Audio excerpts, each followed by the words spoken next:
Beh, dopo essere rientrati da Torres del Paine ci siamo goduti una giornata di assestamento ancora a Puerto Natales e poi è arrivato il momento di partire appunto per Santiago del Cile.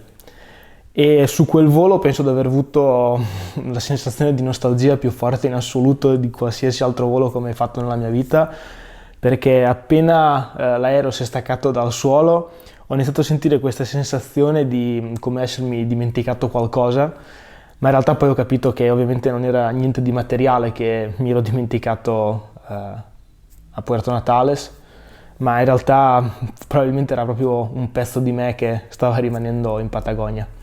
Su Santiago del Cile non mi sono volutamente informato come ho fatto per Buenos Aires perché volevo scoprire una volta lì che tipo di città fosse.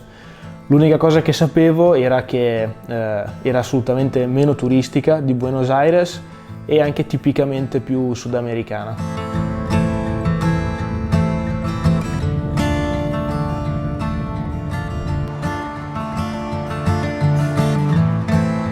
E dopo 23 giorni, ragazzi, il primo espresso vero, perché siamo venuti a trovare un italiano, finalmente, che ho... Scatta la Corea! Top!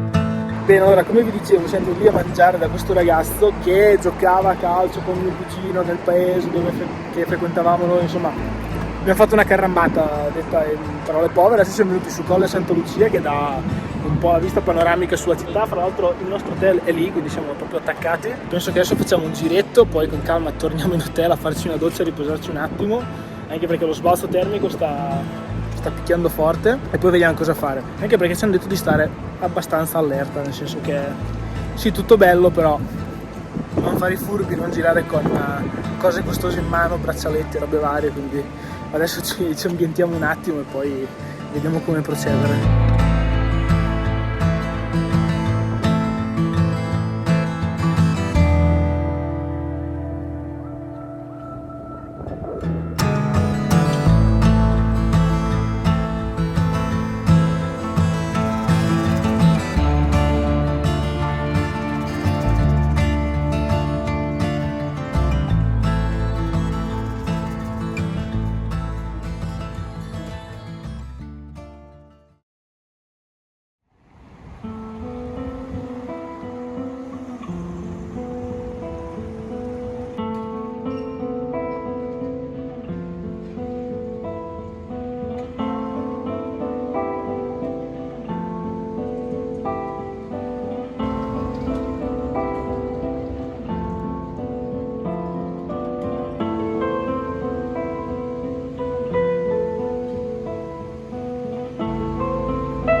Beh, allora, dopo aver visitato un po' la zona più centrale, siete a vedere Plaza de Armas e un po' le vie vicine al nostro hotel, adesso stiamo andando verso il parco Bernardo Higgins per cercare un po' di verde, e oggi però siamo veramente in coma da rientro in una città, proprio stiamo accusando tantissimo il cambiamento, e per quanto ci sia curiosità per vedere questa città, raga, non riesco a metterci l'entusiasmo che avrei voluto, perché è è stato un impatto veramente forte. Quindi adesso andiamo verso questo parco, che magari qualche albero in più ci ristabilisce l'umore, mangiamo qualcosa e poi vediamo cosa fare.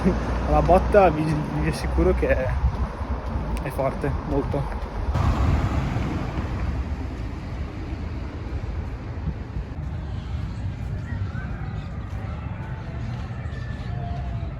Beh, inutile dire che quei 2 alberi che speravo ci avessero dato un po' di slancio al morale in realtà non sono serviti a niente. E Santiago, come avete visto dalle immagini di questi primi giorni, ci stava mettendo veramente in fortissima difficoltà, un po' per una questione, diciamo, ambientale, perché i quasi 40 gradi ci stavano facendo stancare molto prima del previsto, e soprattutto perché eravamo passati da una situazione di quasi natura selvaggia a una città enorme e fortemente caotica, per usare un eufemismo, e quindi tutto quello che volevo fare, come documentare, filmare, stava diventando molto difficile, e questo perché sentivo meno motivazione rispetto a quello che avevo appena visto. Era anche vero però che avevo deciso io di andare a Santiago, e avevo deciso di andare a Santiago per vedere con i miei occhi determinate situazioni, e non potevo di certo pretendere di trovare le stesse cose che mi aveva dato fino a quel momento la Patagonia. Quindi una volta che sono riuscito a fare questo switch, questo cambio di ragionamento, le cose sono un pochino migliorate e sono riuscito a riprendere un po' il mood di scoperta, diciamo, di questa città. Anche se da lì in avanti sarebbe stato ancora più difficile per diverse cose che avremo scoperto poi. Stamattina provo a farvi vedere qualcosa in più di ieri, perché ieri non è stato molto in forma. Oggi andiamo in un posto un po' più moderno e la motivazione è un pochino più alta, solo un pochino però.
Sinceramente dall'aereo non avevo capito che questa città era così grossa.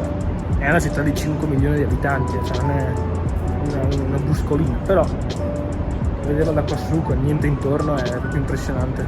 E l'altra cosa a cui stavo pensando è, visto che qua è comunque zona sismica, essere qua sopra mentre viene un terremoto deve essere un'esperienza abbastanza hardcore.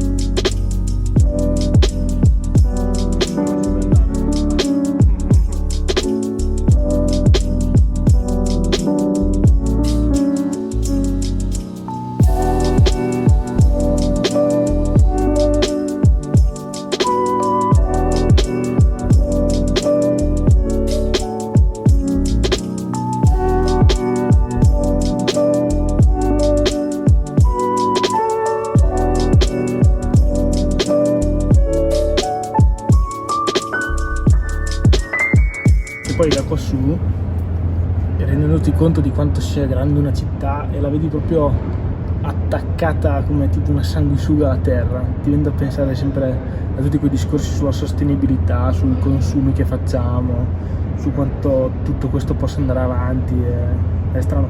Mi sto rendendo conto che io a venire qua ho fatto una cosa tutt'altro che eco-friendly, sostenibile e bla bla bla, tutti i discorsi che ci si possono mettere dentro, ne sono pienamente consapevole. Però insomma mi viene anche da pensare a queste cose, cioè, vedendo una cosa così grande che contiene così tante persone, ovviamente fa sempre un certo effetto vedere le cose dall'alto e in grande, quindi scaturiscono un po' di pensieri. Però ripeto.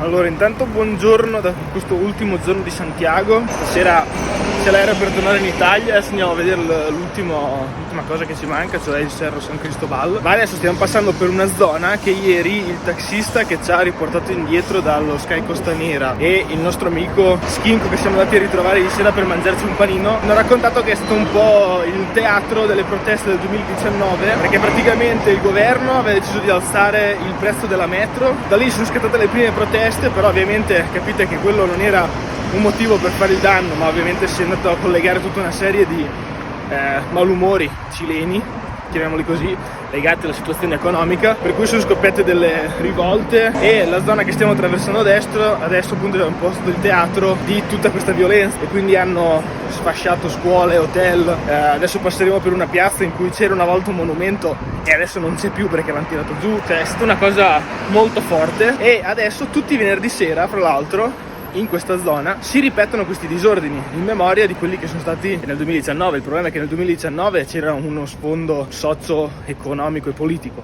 Adesso semplicemente sono degli anarchici che decidono di commemorare questa cosa, ma continuano a far danni, quindi scontri con la polizia e via dicendo. Fra l'altro, come vedete qua di fianco è tutto imbrattato perché ogni volta vengono rifatti murales, scritte, maggior parte inneggianti alla violenza contro le forze dell'ordine. Adesso vi faccio vedere qualche immagine così capite come è ridotta questa zona e poi noi ci dirigiamo comunque verso il San Cristobal. Ad esempio da questa parte della strada era un hotel che adesso è completamente chiuso perché è stato distrutto, quindi risequestrato.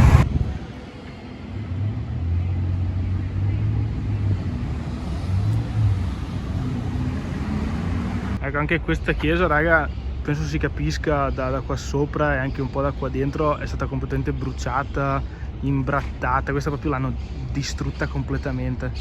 Questa è una zona dove sicuramente hanno picchiato forte. Anche il monumento che vi ho fatto vedere adesso, completamente imbrattato, ma al di là del fatto di essere imbrattati è proprio l'idea che qua ci siano guerriglie tutti i venerdì sera e che appunto qualche anno fa ci sia stato un vero e proprio disastro, ma ci parlavano di masse di 200.000-300.000 persone che partono e vanno a scontrarsi contro le forze dell'ordine perché rappresentano ovviamente il potere che non piace, insomma. E invece questo è il monumento che vi dicevo che una volta aveva sopra una figura, adesso è completamente distrutto, non c'è più niente. Anche qua dietro adesso c'è una betoniera, ok, però dietro c'è un altro monumento. E qua è proprio una zona in cui è stato fatto un sacco di danno veramente. E la cosa che fa più effetto è che ovviamente oggi è venerdì, quindi stasera da qui in giù e anche nella zona stessa dove ha il locale il nostro amico ci saranno scontri pesanti con le forze dell'ordine. Infatti ci sono barricate ovunque, ci sono posti di blocco che sono già, diciamo, in piedi. Addirittura di fronte al nostro hotel già da stamattina c'è una guardia armata, quindi sì, capite che la situazione non è così divertente, non è così facile, non so se si capisca o meno, ma viverla è tosta.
Oggi le condizioni di foschia sono imbarazzanti.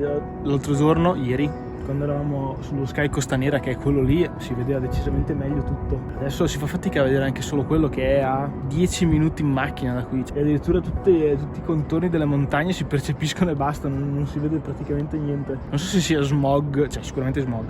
Non so se sia smog e umidità, tanto non so, però non si vede veramente una mazza.